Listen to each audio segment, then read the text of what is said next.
Yeah, it's funny because yeah, no, for Frontiers. Sorry, I keep going off topic, but I'll try to stay on topic. With Frontiers, Roger changed his voice a bit, and so we thought, oh, maybe that's the voice going forward. But with the release of the new racing game, Crossworlds, he's got his old voice in it. So I guess it's like when it's a proper release, he'll have the new voice. When it's just a simple like spin-off or something like that, he'll have the old voice. But here's a hot take. I actually prefer his new voice to his old one. Oh god. I remember one night I was playing this game on Switch and those things rolled in. That scared the shit out of me. It's like the biggest jump scare in a Sonic game. Those rolling enemies that because they appear behind you, like they can follow you. Oh yeah. Oh yeah. Nearly forgot to. Oof, that was close. I nearly forgot to mention on the subject of Unleashed, it got a fan PC release after so long. People were asking for it for many years, and so now it's a thing. So it's like, well, I guess Sega doesn't need to. I mean, if Sega could, like, I don't know, pay the guy who did it to be like, hey, well, no, they won't do that, but you know, a guy can dream. Like, hey, can we just put this, you know, thing on consoles? So like, like you made. I mean, if it's a fan-made project release where he's like remastered and enhanced the game and all that stuff, I mean, it's not exactly illegal, but at the same time, this is Sega we're talking about here, because while they might be, on the one hand, thrilled and happy that such a hard, dedicated fan has made a remaster of a classic game, on the other hand, they might say, well, technically you took our IP without our consent, so we may have to ask for a little contribution, or we may have to take you to court for a cease and desist or something. But hopefully it doesn't resort to that, because some companies are actually, you know, encouraging to give fans, you know, what they want, or they'll be like, yeah, we don't mind you taking our game because you've paid for it, and we don't mind you doing like mods or doing anything to enhance the game to make it better on PC. But then you've got other companies, you know, for example, Take-Two, you know, Rockstar's company, where they see something done by a fan, and even though it's done with the best intentions, they'd be like, oh, no, you can't do that. We're going to take you to court. We're going to do a cease and desist. Otherwise, we're going to sue you for millions of dollars. And it's like, but all they're doing is just taking something you know, they've already paid for and just making it better for themselves. It's not like they're doing any harm to the IP or nothing, but they don't really see it like that, sadly, because, you know, a lot of people often blame Rockstar for that cease and desist, but it's not really their fault. It's to do with their parent company.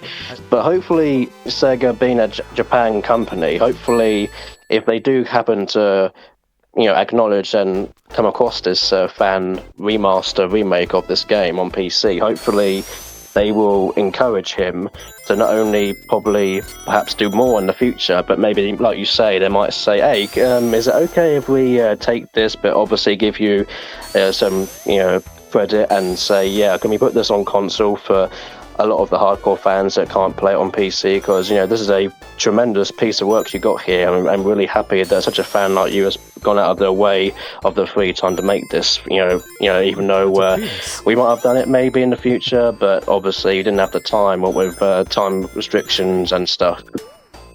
Yeah, well, funny you say that, because Sega is one of the few companies that's actually chill about fan-made works. There's shitloads of fan games and fan remasters of Sonic games. Like, almost every Sonic game's got one.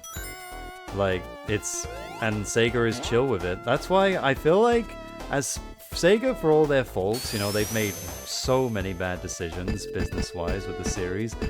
But at the end of the day, that's why, like, people always say, like, oh, they should sell it to Nintendo or something. I'm like, Nintendo would DMCA all of these things immediately. Like, they are would. They are so, like, protective, for lack of a better word, with their IPs, even ones they don't actually care about. Their logic is like, they're ours, we own them. Yeah. So, like, that's you can't even do reviews on Nintendo games, because every single time you try to make a Nintendo game review, you know, whether it's positive or not, it's irrelevant, you know, they will always put a copyright claim on it. So if you're like a video game review channel that likes to review video games of classic games or new games, anything done by Nintendo, they always put on a copyright claim so that you can still obviously have people watch the video and all that, but they take a huge percentage, or they stop you from making profit on the video because, like you say, you know, they're so money hungry and they just don't think about, you know, the third party. They'd rather just be like, well, it's our game, so if you're going to use footage or talk about it, then we're going to have to make a claim for every time you mention, you know, Nintendo or use any footage of our games. So yeah, I don't think Sonic is the right franchise to go to Nintendo. I think it should stay at Sega as long as they keep making better decisions in the future, because every company has setbacks and they have the right to, you know, come back and bounce stronger than before. I mean, every company has done this. I mean, it's like the RoboCop game, which, by the way, as a fan of that, you know, trilogy and all that, it is a fantastic game. I would highly recommend it. They are the same company that made that terrible Rambo game, and they bounced back and made this RoboCop game. Now, if a company like this can make something like that from that terrible Rambo game, then anything's possible, really. Yeah, like, yeah, because they went from they went from a terrible live action. No, they went to a terrible action tie-in game. Oh, damn it! I thought I would be able to fit under there. Yeah, they went from one action franchise to another. One was a terrible game, and then one was a really good game. I do have it on when it was free on PS Plus. I just haven't played it yet. I got so many games in my library that I have not touched, but it's good that they're there as long as I have Plus, or Essential as it calls it now. Oh shit, I'm gonna die! I'm gonna die! I'm gonna not die. Okay, good, I didn't die. I thought I was gonna get squashed like a bug. Ow! You cheapskate.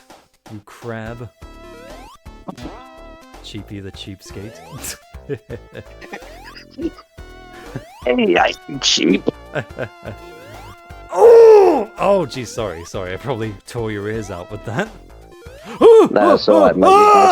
Oh, damn it! I feel like the physics are heavier on this version, so I have trouble pulling myself back, and also it's harder to see what's No, actually no. That's a lie. It should be about the same. Sorry. Yeah, no, I'm. That's alright. The thing with Sega is, so far they seem to have been doing a lot better. Like, 06 was a misfire because they were just they just didn't want to wait. They were like, it's the 15th anniversary, make the game. Oh, the Wii needs a game too. Well, we'll split the dev team in half. Like, you're having trouble? Screw it, just release the game anyway, we don't care. And they got massively, it sold well, so it was financially successful, but they got ridiculed for it, both Sega and the series. And I'd argue they only recently just recovered, if you ask me, because even during like the Generations Colors era, they were still like reeling back from that. But then like everything went downhill again with Lost World on Wii U didn't do very well. I played it on Steam. I didn't hate it, although my opinion was positive when I started playing, but the more I played, I think it slowly started to deteriorate, so I don't know what my opinion is now. But then Sonic Boom came out, and that was a financial and critical failure. Except the cartoon. Oof, that was close. Yeah, so and so like it also, and because it had been less than a decade since 06. Oh, you twat! How? Logic. Oh, God, I really hope I don't get a game over. I want to make it to the end. I've done it. I've beaten this game multiple times. I just haven't beaten this version multiple times. Well, actually, I've never beaten this version. It's alright, mate. It's no worries. Just take your time, mate. It would suck if I got a game over. At least with Sonic 3, there's a save system, so we don't have to worry about that one. But Sonic 1, 2, and I guess CD... Yeah, no, I'm gonna have some problems there. I can't reach it. But the movie, I think, really is what... I think the movie absolutely just saved Sonic so hard. Like, it's crazy looking back when the first trailer dropped with that hideous abomination of a design. I think. And then you had Gangster's Paradise, which doesn't fit with Sonic. No, it really doesn't. It's a great song, love it, but it does not fit Sonic in the slightest. Yeah. But that's a proud example of listening back to the feedback, and then obviously when you do things correctly, then you'll have fans more supporting you than not supporting you. So I'm glad they actually went back and fixed it. But then there was rumours going on that apparently they sabotaged the movie on purpose just so they could actually fix it. And I'm like, well, why would they do it on purpose? I mean, that's a lot of that's a lot of like, you know. Yeah, that's a very why would you want to do that? Publicity stunt. Because it's like, yeah, I mean, if that is true, then why did you think, people won't say anything, or maybe people won't actually ask us to fix it? But it's like, it was like watching a grotesque human CGI monster, and then they just, yeah, exactly. And then they thought, okay, whether this is on purpose or not, we'll actually go back and we'll fix it. So we'll fix the mouth and we'll fix the nose, the eyes, and it's like, hey, there you go. Now it actually looks like Sonic. And then they obviously fixed it in the second movie, and now we've got a third movie coming out, which is supposed to be about. The fourth one. Yeah, sorry, I'm losing track. That's it, yeah. So, and the fourth one, my bad, is about the robots. Oh, Metal Sonic, yeah. That's it, yeah, Metal Sonic. And obviously we got that tease of Amy, which I know people are kind of up and down about that, because some people don't like Amy and some do. But it all depends how she's written. I think if she's written well, I think she'll be just fine. But it's a matter of, is she going to be like obsessed with Sonic? Is she going to be toned down? Or I don't know, because we know that in one of the Sonic remasters, Generations, in the original, Sonic puts his hand on her face to back away from him. But in the remake, she gives him a cupcake and he just ignores her or something. Yeah, I mean, you got... Problem with the internet, it's filled to the brim with idiots these days, so a lot of people were calling that, like, the W word that I don't want to say, because I'm sick of it. Yeah. Oh yeah, woke. Yeah, I hate it too. Yeah, like, people don't even know what it means anymore, because they just use it for everything. Damn it. I mean, I don't know what changes personally, because the way I see it, it doesn't really take anything away from the game. If they want to tone down Amy's obsession with Sonic, that's fine with me. I don't really mind either way. As long as the game is still fun and still functions the way it used to, with the same voices and stuff, then I'm happy. Yeah, the way I see it is, like, Amy being obsessive was, like, a core part. To act like it never had existed is disingenuous, but... Like, her moving on from it is one thing, but I think it's because she had a character profile in the new Generations remaster, which acted like she never had it in the first place, which is... Oh, that was close. Which is, like, a bit disingenuous. The way I see it is, you can have it be, like... Thing is, it was so overdone for so long that I don't blame them for thinking that was all her character was. The way I see it, you should... Give her more stuff going on, but like still maybe want to win Sonic's heart or Sonic's respect, but not make that her entire motivation throughout life. Because I think that's what they tried to do in Adventure 1, but then Adventure 2... Well, I wouldn't say they didn't follow up on it. They just didn't give Amy much to do because she was a bit of a side character in that game. And then Heroes had that really weird, stupid scene where, in fairness, there's no way to make those rival battles make sense, but you just get a cutscene. It was like, Sonic, this time there's no way out of marrying me. But then the rest of it is just like, yeah, it's pretty normal. Like, she's got a team leader role with Cream and Big. So, yeah.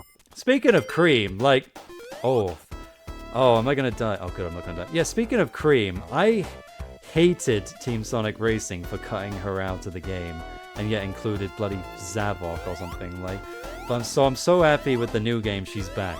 I like Dream Team, the mobile 3D game, brought her back as a playable character. But I'm like, good, Cream's back in the game and she's actually important again. That's the way it should be. I always hated how excluded she was in the later games.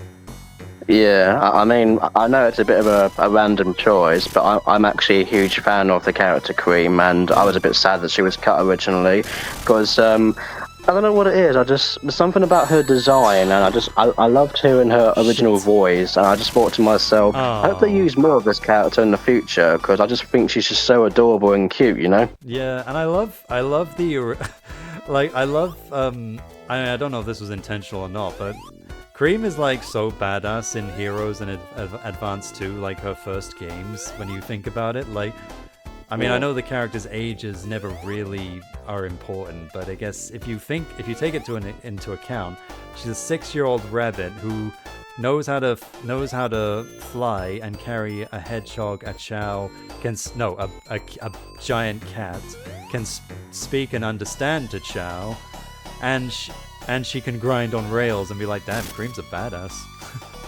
Like, that's the kind of stuff you don't really think about, but it's funny when you do.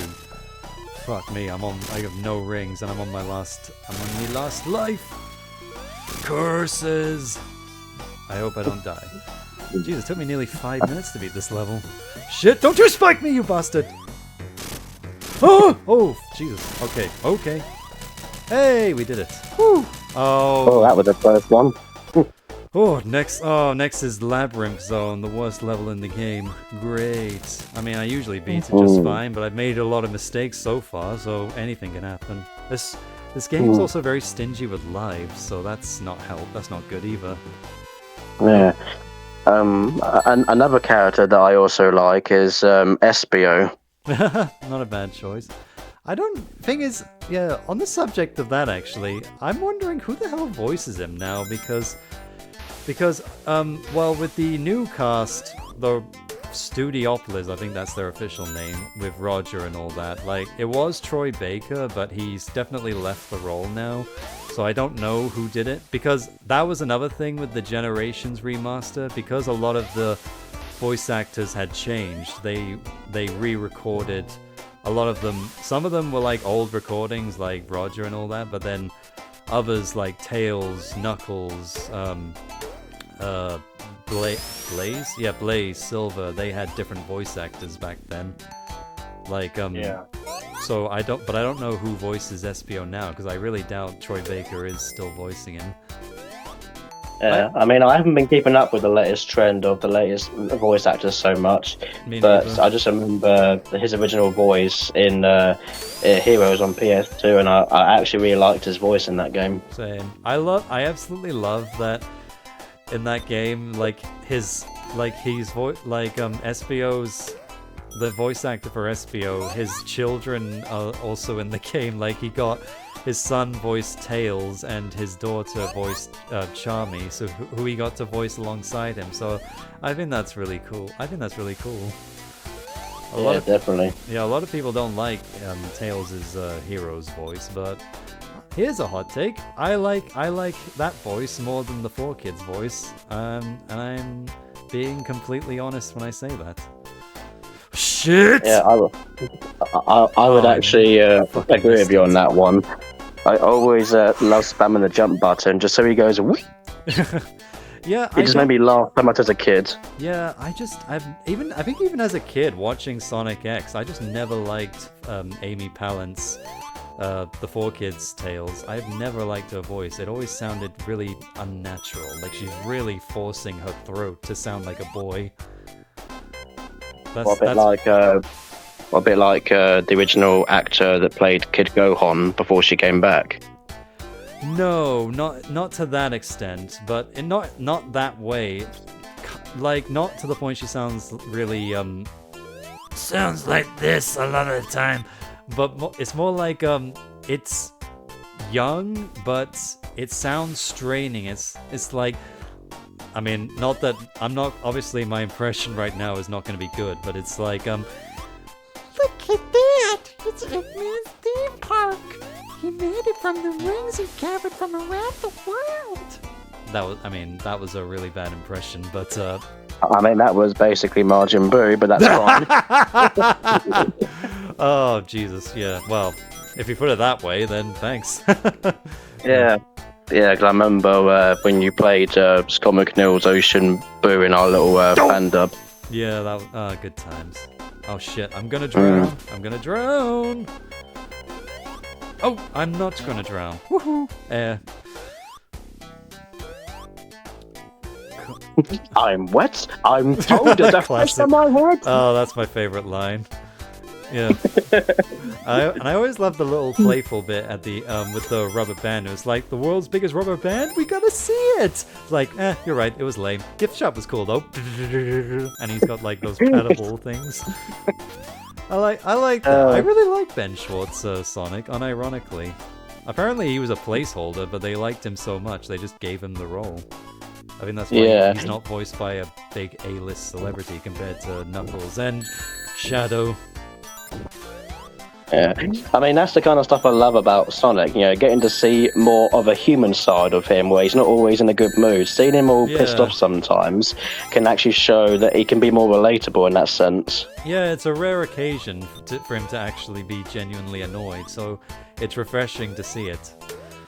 Like I always find Sonic's at his most interesting when he's like a free spirit and he affects the world around him, I guess. Like he doesn't have to have he doesn't have to have the most like complex character, but I like when he like has a. I'm so bad at this. I need to get better at this because I can't keep tripping on my words. Also, I had over 50 rings earlier and then I lost them. So that was annoying. Yeah, no, I think you're doing pretty good, mate. I mean, you're still progressing through the level, so you're not doing that bad, really. Yeah, I'm definitely not going to get the good ending, though. I've missed too many opportunities. You only get... Well, out of the 3 acts per zone, you only get a chance for 2 of them, and I've missed most of them, so we're definitely not getting the good ending.